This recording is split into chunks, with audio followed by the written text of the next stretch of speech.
you doing here? Get out of here! Get him out of here! Get him out of here! Welcome back to the Bobbeyonce review. Now, one of my most liked videos on the whole channel is my worst of 2019 list, so I would be remiss if I didn't make a worst of 2020 list. And you may be wondering, why aren't you making a best of the year list? You know, making a worst of the year list after a year full of poo-poo, pee-pee, every other potty-based word, that just seems redundant and unnecessary, does it not? You would be right, but there's a lot of stuff from 2020 that hasn't been released yet, that was released at festivals last year, that I want to see before making that list. And I sure as hell am not watching every terrible 2020 movie before making a list, so here we are. Before getting into this list, I actually have a most disappointing movie of the year, and this is where I lost a lot of people last year because I said Us. I still hold to that. That movie sucks. But this year, I don't think a lot of people would be complaining because not a lot of people saw it, and yeah, it's The Lodge. Yeah. Oh, the movie was fucking horrible. This is from the directors of Goodnight Mommy, which was also a pretty divisive movie, but I feel like that divisiveness is far more warranted here because the third act of this movie completely tanks anything it had going for it. The first 5 minutes of this movie are really great, really terrifying, and even the first 2/3, there's enough going on, there's enough intrigue that you're invested, and they tackle religion not in a stereotypical like possession kind of way, but in a more interesting way, and they explore cults. It's a really interesting setup. But then the third act happens, and the cat comes out of the bag, and that cat turns out to be a f***ing monster. It's a twist you would think would come out of M. Night Shyamalan's playbook, and not old school Shyamalan. I'm talking about like bottom of the barrel Shyamalan, like The Happening Shyamalan. It's one of those twists that you watch and you're like, that's kind of interesting. Wait,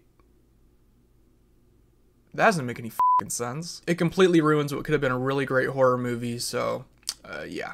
It was quite disappointing. With that being said, let's get right into this list with number 10. You know, of all people to have a resurgence in 2020, I didn't expect Pauly Shore to have one, and he shouldn't have, because we got Guest House. I don't know who thought that in 2020, the star of Biodome and Son-in-Law deserved another chance, you know?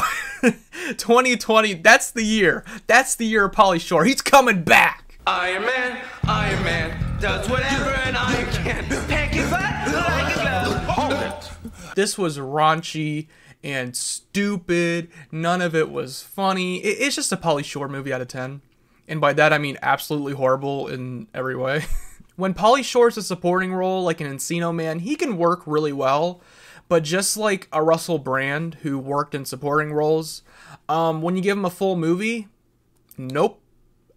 Get him the hell out of here. Number 9 is another example of why remaking foreign horror films can be absolutely horrendous in every way, and that is The Grudge. I watched this back in January, and to be honest, I don't remember a lot of it because it was just so incredibly dull, and I kind of admired the approach they were going for. They had a more anthology feel with some little stories that were going on while a police investigates it. That's kind of the wraparound. It's not quite as anthology-like as I'm making it sound, but it was something. I was willing to give it that.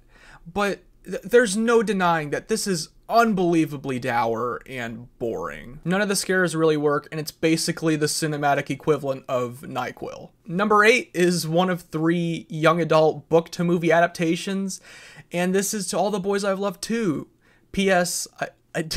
What's the f***ing subtitle?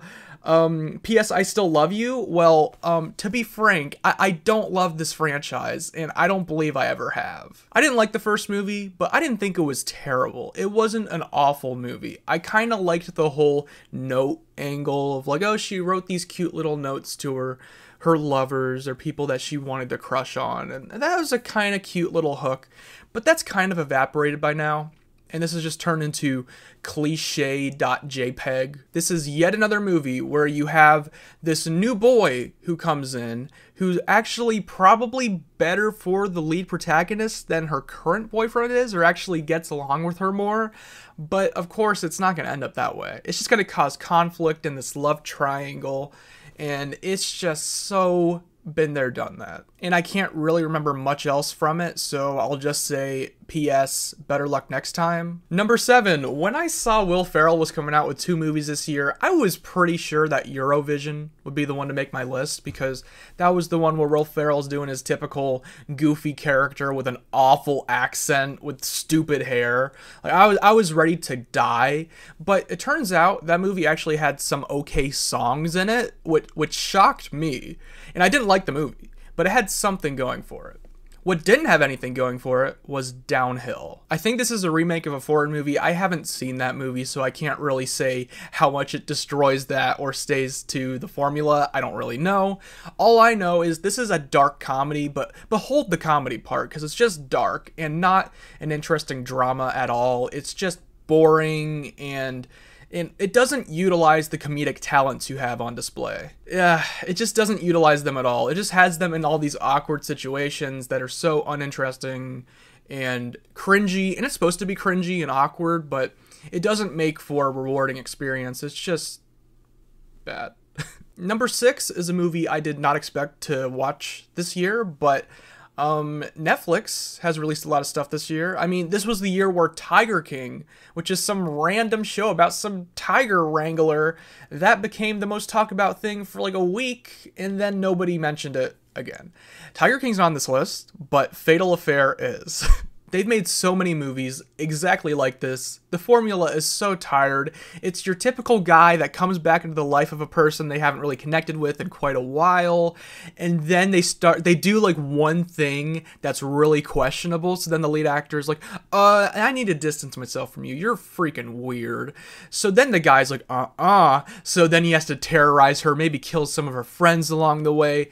It's just, it's so redundant. I would be lying if I didn't say I was entertained during this movie. It was pretty funny, and it just got goofier as it went along. So if you're looking for something like that, check it out. Otherwise, no. No. No. Number 5, it's a Jason Blum product. There have been quite a few of those this year, and every year, because this dude's formula is that he makes a bunch of movies for really low budgets, but if just one of them hits, he makes money. So this is what he did with his Hulu series, Into the Dark, which is a bunch of movies that come out every year. They're all terrible. They all suck. But one of them that I thought was okay or had some admirable qualities was Puka. Puka had this really bizarre, cartoony mascot twist to it. And then the ending is, you could tell they tried with this one, unlike a lot of the other ones in the series. But another one where they didn't try was the sequel, Puka Lives. Puka Lives should not have lived. It should have died very hard. If there's a Puka 3 in production, you better abort that shit, Jason. Puka Lives basically takes anything interesting from the original one and just turns it into a really generic kind of urban legend kind of movie. Like, oh, Puka's this big urban legend, like it's the Gallows or something. And it just turns into something really generic and redundant, which is a common theme on this list, but it's just a bad movie. Number 4 is a movie I hold with a heavy heart, a movie I quite admire. Now, the first movie in this series is one of the most embarrassing, cringeworthy, and just painfully distasteful movies I've seen in recent memory. But I loved it for all those reasons. And the sequel did not disappoint. It really didn't. And that is The Kissing Booth 2, or as I like to call it, The Kissing Tooth. One thing that was a little frustrating, though, is that it has literally the exact same plot as To All the Boys I've Loved Too, where you have a third guy that comes in and he's really nice and maybe gets along with the lead protagonist a bit better than her current boyfriend does. And, redundant. Redundant. But God, is this movie cringy. God, is it embarrassing. God. Oh, it's so funny. It is so distasteful. And God, why is this thing 2.5 hours? Is this the Marcello cut of the movie? Can you trim this down to 90 minutes? Because I don't think anyone needed to suffer through 2.5 hours of Kissing Booth. My number 3 movie is kind of similar, but what gives The Kissing Booth 2 a slight edge is that I think Joey King, you're going to make fun of me, okay? I think Joey King gives a good performance. Okay. Okay, chill. Joey King really tries. She has so much charisma, and I'm not saying it's a great performance. I'm not saying it's her best work, but the commitment is very admirable. And I've jokingly said that Joey King is the Meryl Streep of this generation, but she could be. You laugh now, but she has this charm, and she could be going places. Like, okay, moving on. Number 3 is very similar to The Kissing Booth 2 and To All the Boys I've Loved, but it's so much more disgusting, so repulsive, so offensive in some ways, and that is After We Collided or some bullshit. This was not on my radar. I was not going to watch this, but on Netflix, they pop up a movie for me. It's like, oh, After is on here. I'm like, oh, high school movie? That's up my lane. Let's check it out. Trash. Total trash. Based on a Harry Styles fanfic? Yup. Trash. Total fucking bullshit. It's yet another movie that takes notes from the 50 Shades book, where we have to have this really toxic relationship that makes the lead protagonist look so weak. And God, it's carried over even more into the sequel, After We Collided. It's so disgusting. It almost parades around a toxic relationship with this guy who, yeah, he had a messed up childhood, but God, he's these terrible anger management issues. He's such a toxic person. Like, why would you want to be around this man? It just makes the lead character, who you're supposed to sympathize with, it makes her look so weak. And don't even get me started on the sex scene 20 minutes in, where the lead character is intoxicated, but the guy still proceeds to have sex with her because, what's consent? God, this was awful. God, this was terrible. I don't want to watch this again. I will watch the third one. For the dumpster fire, it will be.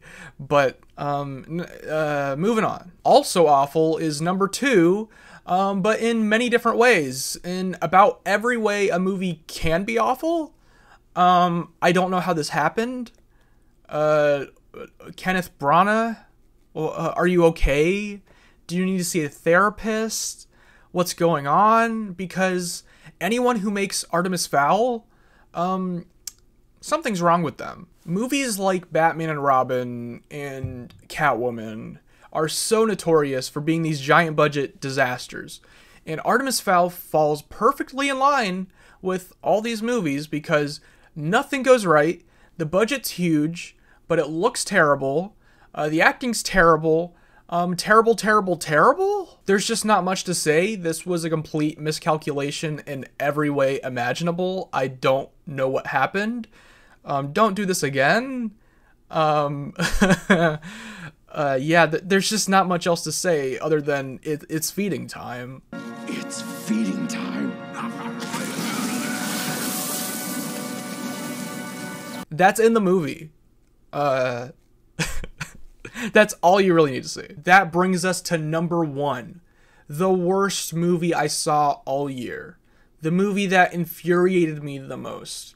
Now, I want to preface this because this isn't practically the worst movie ever made. It's not a badly made movie. It's not even close to the quality of, like, Artemis Fowl or something.